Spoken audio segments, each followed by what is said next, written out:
What's up, Macon-Bibb? We're here for another great episode of Making It. I need to figure out how I want the tone to be there. Anywho, I'm Edna Adams. And I'm Olivia Walter.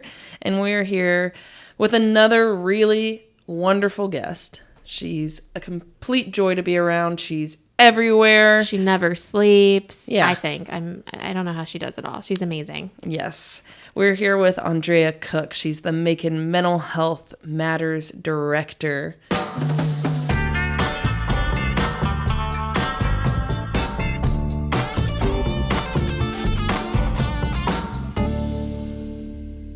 Welcome, Andrea. Did you get some sleep? Not very much. I'm really excited about this one because you do so much in our community, and this role that you're in has been life-changing for so many. And so first of all, thank you for all of the work that you do with Macon Mental Health Matters. Thank you. And I know that you already have a question lined up for us, which is... How are you both feeling today? Well, I am feeling kind of bubbly. I'm really excited to be here at this, recording this podcast today and having you here. But yeah, I would say I'm just bubbly. Okay. I'm excited. Okay. This is fun. I'm excited, and this is fun. I'm really happy to be one of the select few who will get an opportunity to be in this space with y'all. So thank you for inviting me. Well, Sure. Thanks for coming. For those who don't know what Macon Mental Health Matters is, can you kind of just give us a rundown of that? So Macon Mental Health Matters is the only program in the state of Georgia that provides no-cost, stigma-free mental health services that are barrier-free. So we create opportunities for people to access care without even the question of cost. We make sure that people understand that it is not a free service because it does cost money. It's just no cost to the end consumer. And it's a program that is pretty much fully funded by Macon-Bibb County. And there's no other county that is doing as much to provide safe care for people who need mental health services and not discounting said services. That's really amazing for Macon-Bibb to be on the forefront of something like mental health, which, has only really been something that people have been more aware of more recently. Right. But tell me, how did this even get started? Like, how did we get here? There was a long conversation that was really curated by, at that time, just Commissioner Seth Clark and Commissioner Virgil Watkins and myself. There was about 40 of us on a call, and we were talking about the social determinants of health for 31204 and 31206. And in the middle of this conversation, I sent an invite to Mayor Miller. Once he was on, we spent a good 3 hours talking about how we can address some of the needs that Macon had. I mean, we all, I think, felt the energy that Macon was about to improve, but we didn't know how and we didn't know what we were going to do, but we wanted to address those needs. So it was people like Weston Stroud and Brenda Sutton-Williams. We were all just really engaging and talking about how each of us was going to do something. And on that call, Mayor Miller committed to doing something about addressing the vast need for mental health services in Macon-Bibb County. Yeah, that's really great. And then I do remember when we first made the announcement of Macon Mental Health Matters and how overwhelming that feeling must have been for you, to something you're so passionate about, to see it coming into action. I'm still, I look back at the pictures and I'm still... I pinch myself most days because this is literally my dream job, to be able to walk around the community as a community therapist, where I'm able to engage people from a therapeutic perspective and then actually offer a solution. And that's not always been the case. I mean, I can tell people all day about what it looks like to be mentally healthy, but if I can't provide the service for you, then I'm leaving you kind of, high and dry. And so what I get to do in this role fulfills every wish that I had as a kid. I never thought that I was going to be the kind of therapist that was going to sit in an office all day, listening to 8 people. I always believed that it was my job to be a therapist on a more macro level. And so I believe that one therapeutic interaction with somebody can change the trajectory of their lives. And so I get to do that every day because of this project. So I mean, that day replays all the time. I still remember the purple outfit that I was wearing and the beautiful blonde locks I had before the stressful work of making sure that because we've been given carte blanche to create programming that meets the needs of people without stigma. And I don't take that lightly. And so, I probably get about 4 hours of sleep. Y'all launched that really early on into Mayor Miller's administration. I mean, probably right after that call, or not too long thereafter. So that was really exciting. I mean, that's been almost 3 years. It's been 3 years now. It's been 3 years, yeah. And y'all have done so much. I think the thing that can make, seeking help for some people, mental health services, it can be intimidating because you think, okay, I'm in a room with a stranger and I have to express all of my feelings to that stranger. So a lot of people can, be intimidated by that. You guys have managed to find a way to make that not so intimidating and not so scary. Talk to us a little bit about that. We have been able to develop something, and we call it Taranga. And Taranga is a Wolof word that means hospitality. And so we try to make sure that everybody who we encounter feels like we were waiting for them to come. We don't call people clients. We call them people, and we call them their names. And we don't call our interactions with people therapy sessions. They're sojourns. So we're walking with you along this journey. And I think that has been the determining factor for how people access services, because when you see a therapist on TV, there's a couch involved, and there's a pen and paper, and so much scarier, right? Like intimidating to even think about approaching anyone to start those kind of services. But I like that Making Mental Health Matters is a little more opening, and welcoming, I guess. It is not our intent to label people. So in a traditional therapeutic setting, if you're like billing insurance, you have to give people a diagnosis within the first 3 sessions. And so here we get to explore what people have experienced, and they get to do this thing. And my mom calls it story catching. And so we're able to hear somebody's story and then kind of help them build a plan on how to situate the problem outside of the person, which is not, it doesn't follow the traditional medical model. So, but like now we believe in researching and research supporting the work that we do. And so having the opportunity to do this community-wide ACEs study is big, because we launched it last week, and our interns were hopeful that we get 100 responses. We're already over 40, almost halfway there. And so we hope that in doing research about what Macon is doing, that we create a way for other counties, other cities to follow suit and take care of the people in their counties, because their counties are calling us. So we are setting the example. The example there. Tell me a little more about the ACEs score and survey. Like, how will that help Macon-Bibb in the long run, and what exactly is this survey? The Macon Mental Health Matters project falls under the Macon Violence Prevention Program.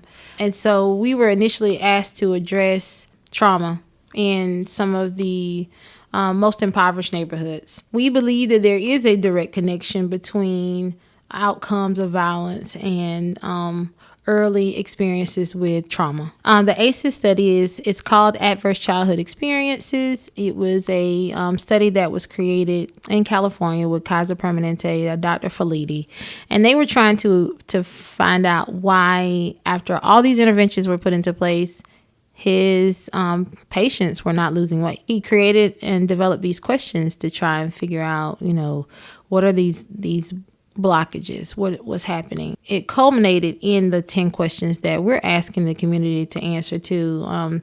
Things like community violence. Have you had access to both parents in your life? Has someone been adjudicated or in jail?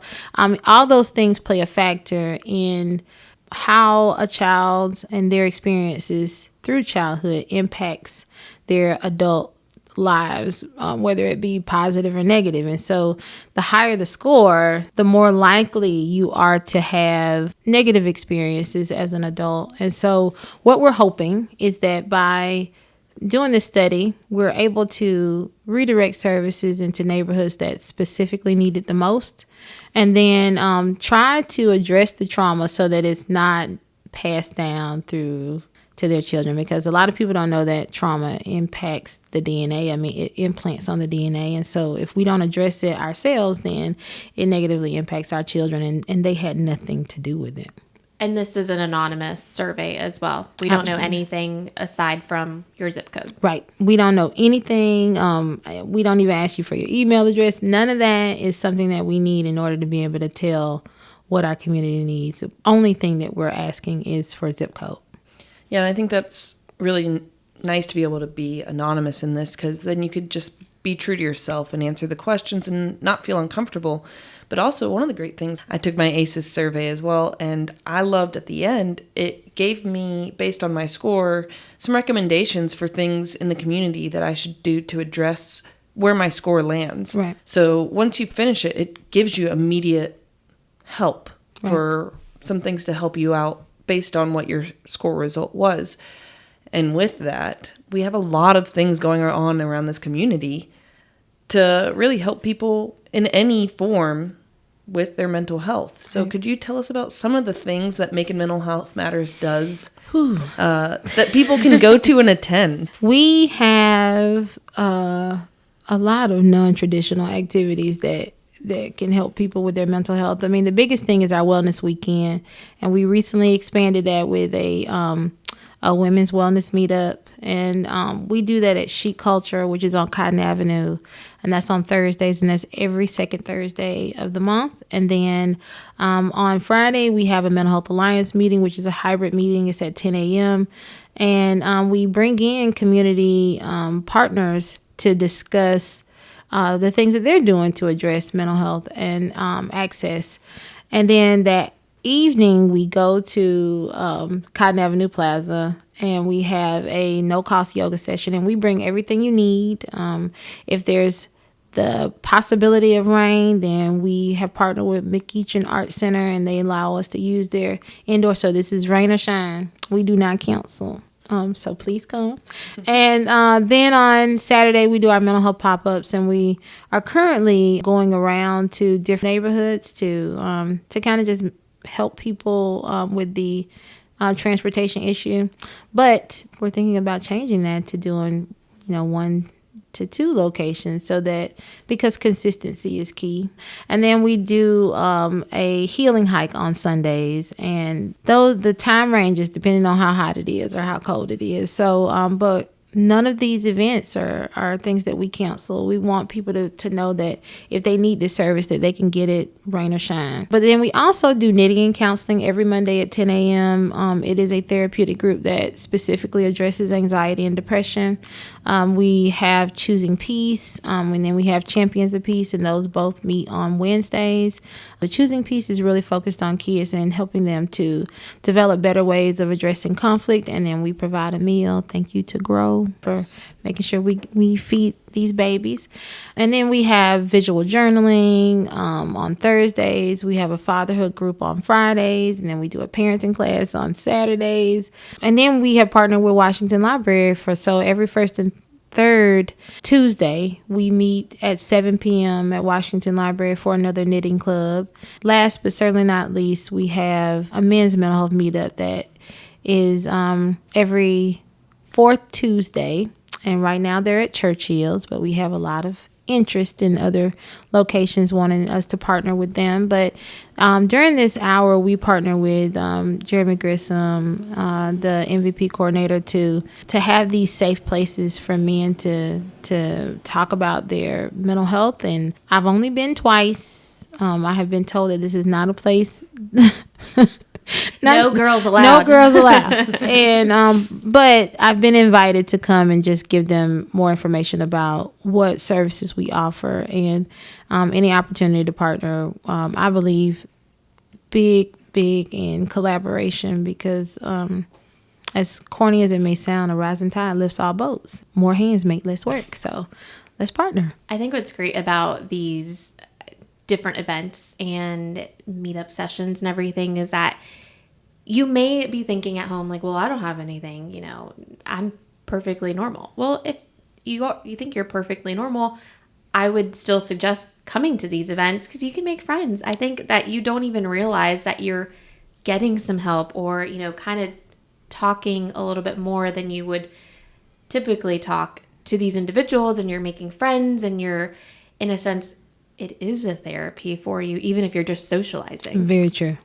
That connection piece is so much. I mean, I think that was one of the things that the pandemic helped us to realize, not only that our mental health was suffering, but that we were lacking connection. We need social interaction. Yes. Even if you're like me and a little bit antisocial sometimes you need it. Your soul needs to have a conversation with someone that you typically wouldn't have a conversation with. I agree wholeheartedly. Yeah, and I think that's what's really great about all of the different non-traditional forms of counseling, essentially, that you're providing to Macon-Bibb is that, you know, maybe knitting isn't your thing and knitting and counseling isn't your thing. But, I mean, it's a nice Saturday and, oh, there happens to be a pop-up gym just around the corner. Go to that and you'll get a little bit of drum circles, get some fresh fruit. There's so much going on. You just got to find what really fits your niche there. Right. And if there's something that somebody thinks that could add to the work that we're doing, then please reach out. If there's a program and idea, because we've done canning and counseling, we will put counseling in just about anything. And so we could do a little shopping and counseling. It's my favorite kind of therapy. I think that that's really important because it is Macon Mental Health Matters. It belongs to the community. Right. And so therefore it needs to be run by our community. So I think it's really cool that a lot of the events that you guys have right now are made possible because of the partnerships that you've made with people picking up the phone or seeing you down the street and saying, hey, I have an idea. What if we do this? Right. And it's been really beautiful to see all of these things come to life. They all started with an idea. And really, this all started with a conversation. It did. Very similar to the one we're having. I'm coming up with ideas now. Yeah, and it's really important to, sort of erase that stigma that getting counseling or therapy is scary or not for you by making it something that's just very human and a community-led event. If someone is looking for different things that Macon Mental Health Matters is doing, or they want to get involved somehow, how do people figure out what all is going on? Well, there's a few ways. So you can go to MaconMentalHealthMatters.com. All of the events that we have are listed there. You can register. Once you register, you're going to get a reminder. You can sign up for our newsletter. You can go to Macon Mental Health Matters on Facebook, Instagram, and now LinkedIn. And then you can also just follow Macon-Bibb's site. We're almost pretty consistently in the hub, and we are very consistently posted to social media. All the things that we do, the city of Macon supports heavily. And so if you follow Macon-Bibb, then you can find Macon Mental Health Matters. What a great plug to the hub. So if you haven't already subscribed to our weekly e-newsletter, go to maconbibb.us, scroll down to the bottom, and click sign up for the hub.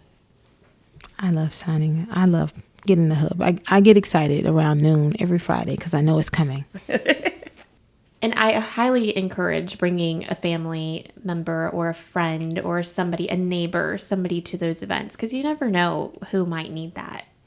It's really interesting to hear how many people come and say, "Oh, this would have been good for my sister or my cousin," and I'm like, well, next month bring them, and if you need some help, then we've gotten a grant to be able to give people Uber gift cards to come. If you can't make it, we can make sure you get here. So we want this to reach everyone. I mean, everyone in our community is for everyone. I mean, coming from a Mexican American background, mental health is something we don't talk about. And so I think it's really important to branch out and try to reach people from different environments, different communities, and end that stigma.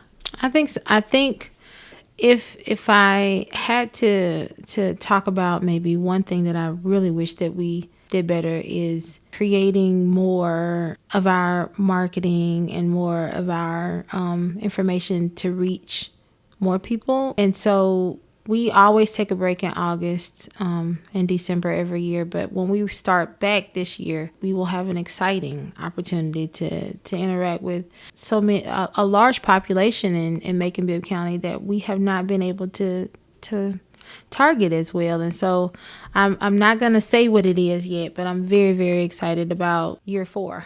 Well, we're excited to have you back on for year 4 to talk about that. I'm about to say a little cliffhanger. Yeah. Basically a way to reel us in for another episode later on. Yes. Be exciting. Thank you so much for being on today. Thank y'all for having me. Yes, thank you, Andrea. And we look forward to seeing you back here sometime soon. And I just want to encourage everyone that's listening to this podcast, check out Macon Mental Health Matters, because they really are providing a really wonderful service to this community. And even if it's just about wanting to feel like you're connected to someone else in this community, it's a really great place to get started. So once again, thank you for listening to Making It.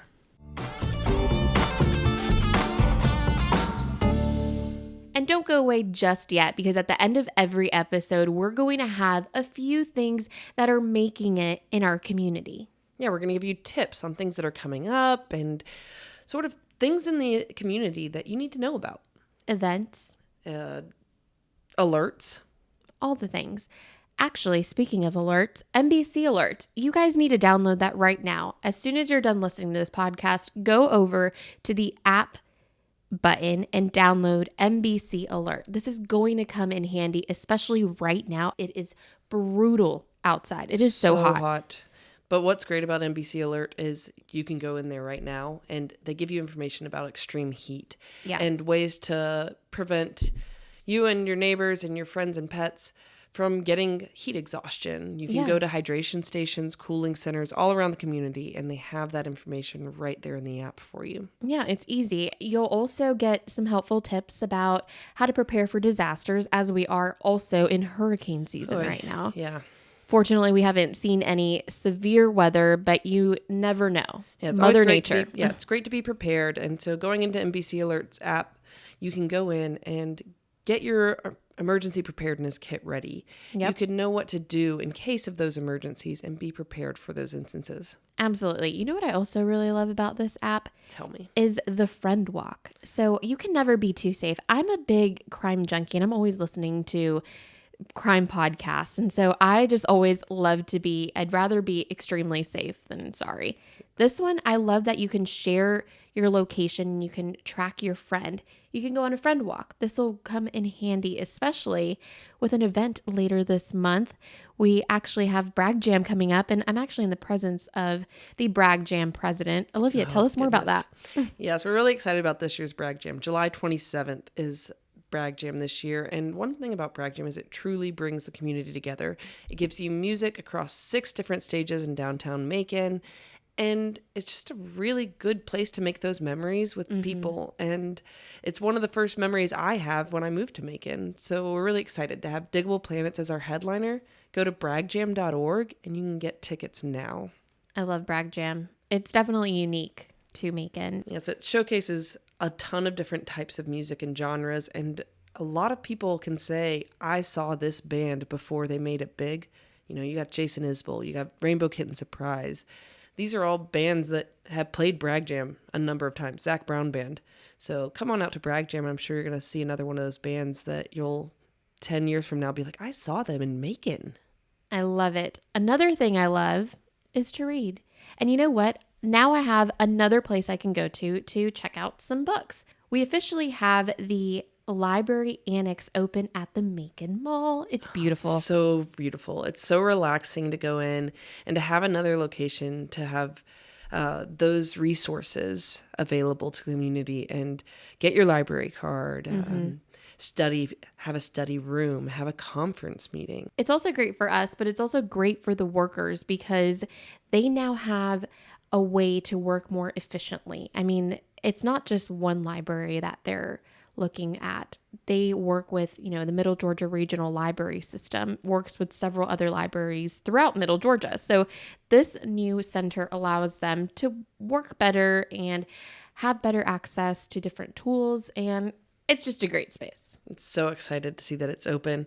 And it's also, as we go back to the NBC alert, it's one of the cooling centers. Yeah. So if it's really hot out and you just need to get out of the house if you don't have AC, head on over there to the Macon Mall. We've got that new annex and it's nice and cool and you can read a book and relax for a moment. And if you have some events that you want to let our community know about, please let us know. We'd love to share them right here on Making It.